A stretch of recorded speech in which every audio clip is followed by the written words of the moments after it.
नमस्ते प्यारे बच्चों। So finally strategy to attempt physics exam and all the best for your exams।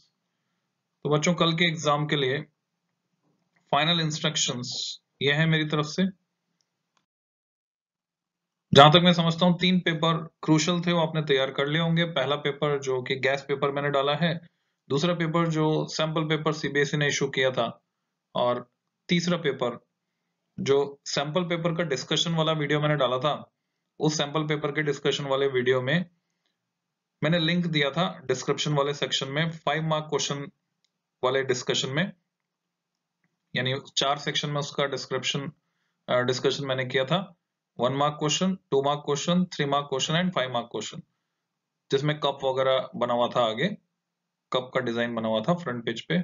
तो बच्चों उसमें 5 मार्क क्वेश्चन वाले डिस्कशन में मैंने लिंक डाला था, एक तो पेपर का डिस्क्रिप्शन में, वीडियो के डिस्क्रिप्शन में, और एक उसकी कॉपी का, बेस्ट कॉपी जो एक बच्चे ने लिखा था, 70 में से उसके 68 मार्क्स आए, कैसे लिखना चाहिए, लिखने का तरीका वगैरह। तो अगर ये 3 पेपर तुम अच्छे से कर लेते हो तो पूरी श्योरिटी है। तो लास्ट टाइम पे अगर तुम्हें देखने तो ये 3 पेपर डायरेक्ट देख सकते हो। तो अब देखते हैं इंस्ट्रक्शंस क्या है। सबसे पहली बात बच्चों, इस बार जो डिसिप्लिन है बहुत स्ट्रिक्ट है सीबीएसई का। Reach the examination centre before time. 2 minute 3 minute भी लेट हुए तो एंट्री नहीं मिल रही है, तो बिल्कुल टाइम पर पहुंचे। Do alpha breathing exercise after you sit in your chair in examination hall. कुर्सी में बैठे अब आपको थोड़ी सी लंबी सांसें लेनी, 14 से 16 डीप ब्रीथ, जिससे कि ऑक्सीजन लेवल मेंटेन हो जाए और आपकी बॉडी काम डाउन हो जाए। शांत कर लेना अपने दिमाग को, अपने शरीर को बिल्कुल शांत कर लीजिए। कोई घबराहट नहीं, कोई हड़बड़ाहट नहीं, कोई डर नहीं, भगवान हमारे साथ है, बिल्कुल शांत हो जाए।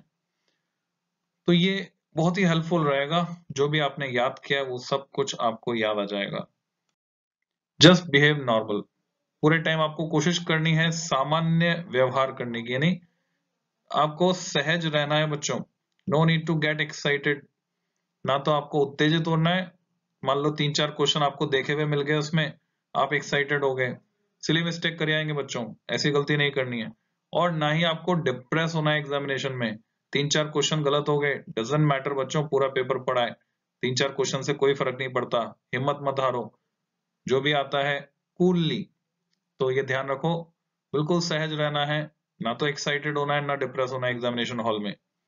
You must attempt all questions, कोई छोड़कर नहीं आना है। नंबर एटलीस्ट लगाओ उसका, आंसर नंबर, जैसे कि तरीका आपको बताया है।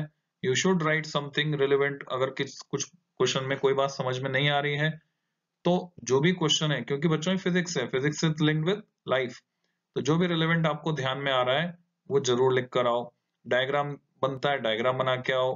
कोई फॉर्मूला याद आ रहा है, फॉर्मूला लिख कर आओ। कुछ ना कुछ जरूर लिखो अगर एग्जैक्ट आंसर नहीं पता है तो। चौथा point, you can use pencil and pen both to make diagrams. दोनों का इस्तेमाल कर सकते हैं जिसमें भी आप कन्वीनियंट फील करते हैं। और इंस्ट्रक्शन जरूर पढ़ लें केयरफुली, जो पेपर में दी जाएगी। आपको 15 मिनट दिए जाएंगे इंस्ट्रक्शंस को पढ़ने के लिए, तो पेपर में कुछ विशेष निर्देश हैं तो उनका जरूर पालन करें, उनको ध्यान से पढ़ें। इस साल this year you have a bit more choices in questions asked, क्योंकि आपको 1 नंबर वाले क्वेश्चन में भी 2 चॉइस मिलने वाली है। तो आपको यही करना है, प्रिफर करना है। तो कौन से क्वेश्चंस आपको पहले करने हैं बच्चों, जिसमें आपको चॉइस दी गई है। Prefer to do the questions with choice first. इससे क्या फायदा होने वाला है, चॉइस में डेफिनेटली एक क्वेश्चन आपको बेटर आता होगा, जिससे आपका कॉन्फिडेंस लेवल बूस्ट अप कर जाएगा, जो कि किसी भी एग्जामिनेशन में की ऑफ सक्सेस है। तो सबसे पहले बच्चों चॉइस वाले क्वेश्चंस अटेम्प्ट करने हैं आपको। सीक्वेंस की कोई बाधा नहीं है, कोई बाउंडेशन नहीं है, आप किसी भी सीक्वेंस में क्वेश्चन कर सकते हैं। तो सबसे पहले जिसमें चॉइस है उनमें से चुने कौन सा क्वेश्चन आपको अच्छे से आता है, उसको अटेम्प्ट करें। If you start from 5 mark questions, मेरा सजेशन है कि आप लास्ट सेक्शन से शुरू करें, यानी 5 मार्क वाले सेक्शन से शुरू करें। तो ये इंश्योर करेगा timely completion of paper. Reason क्या है कि अगर 1 नंबर वाले क्वेश्चन से शुरू करते हैं तो हम शुरू में ज्यादा लिख जाते हैं, जितनी जरूरत होती है उससे ज्यादा लिख जाते हैं, और बाद में हमें टाइम कम पड़ जाता है। तो आप स्टार्ट ही 5 मार्क वाले क्वेश्चन से कीजिए, जो फैमिलियर भी होंगे, आपको देखे हुए मिलेंगे, और बाद में आप 2 मार्क, 1 मार्क, 3 मार्क फैमिलियरिटी के हिसाब से करें। तो 5 मार्क्स से स्टार्ट करें टाइमली कंप्लीशन के लिए, क्योंकि पेपर लेंदी होता है बच्चों। 5 नंबर वाला क्वेश्चन छूटने का दुख नहीं होना चाहिए किसी को भी। You can do rough calculation on right side of same paper. पीछे पीछे पेज पलट के जाने की जरूरत नहीं है। उसी कागज पर जिसपे आप काम कर रहे हैं राइट हैंड साइड पे एक लाइन खींचिए, राइट मार्जिन बनाइए, और राइट मार्जिन में यानी उस राइट हैंड साइड वाले हिस्से में आप सारी कैलकुलेशन वही कर सकते हैं, रफ कैलकुलेशन वही कर सकते हैं, रेफरेंस साइड भी की तरह यूज कर सकते हैं। नियर बाय आंसर भी आप लिख सकते हैं। आपका आंसर एग्जैक्ट नहीं आ रहा है, परेशान होने की जरूरत नहीं है। कांस्टेंट की टर्म में भी छोड़ सकते हैं आप, पाई की टर्म्स में छोड़ सकते हैं, रूट में छोड़ सकते हैं, फ्रैक्शन में छोड़ सकते हैं आंसर को। बाद में प्रोविजन रखें, जगह आप और टाइम आपके पास बचा रहे तो आप उसको कंप्लीट कर सकते हैं। First do those questions which appears familiar. सबसे पहले हमारी कॉपी में सब कुछ अच्छा अच्छा होना चाहिए। First impression is the last impression. तो वही क्वेश्चन सबसे पहले करें जिनसे आप फैमिलियर हैं, जिनके आंसर अच्छे से जानते हैं। Do not break internal sequence, ये विशेष ध्यान रखें। जैसे किसी क्वेश्चन में 3 पार्ट है, मान लो क्वेश्चन नंबर 12 में 3 पार्ट है ए बी सी, तो इसमें आपको ऐसा नहीं करना कि सी पार्ट पहले कर दिया, बी बीच में, फिर ए लास्ट में। आपको सीक्वेंस मेंटेन करना है, इसको कहते हैं इंटरनल सीक्वेंस। इंटरनल सीक्वेंस आप ब्रेक नहीं करेंगे। अगर उस समय आपको ए का आंसर नहीं आ रहा है तो ए नंबर लगाकर जगह छोड़ दीजिए, बाद में जब आ जाए तब लिखिए। Don't forget to write unit, unit का आधा नंबर कट जाता है बच्चों, यूनिट जरूर लिखो, फॉर्मूले के हिसाब से यूनिट कैलकुलेट कर लो।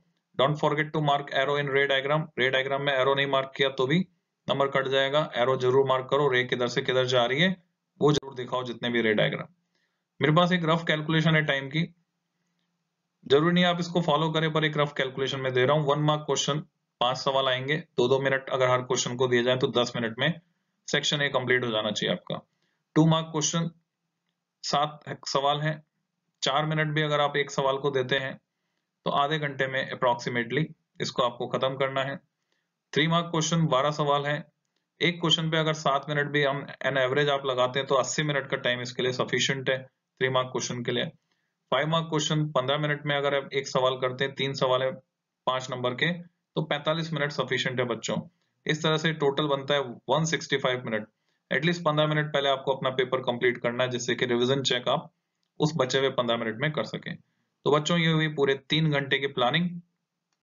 तो मेरी तरफ से all the best, try to satisfy need of every question, all is well, and after the exam do not forget to post your feedback. Thank you.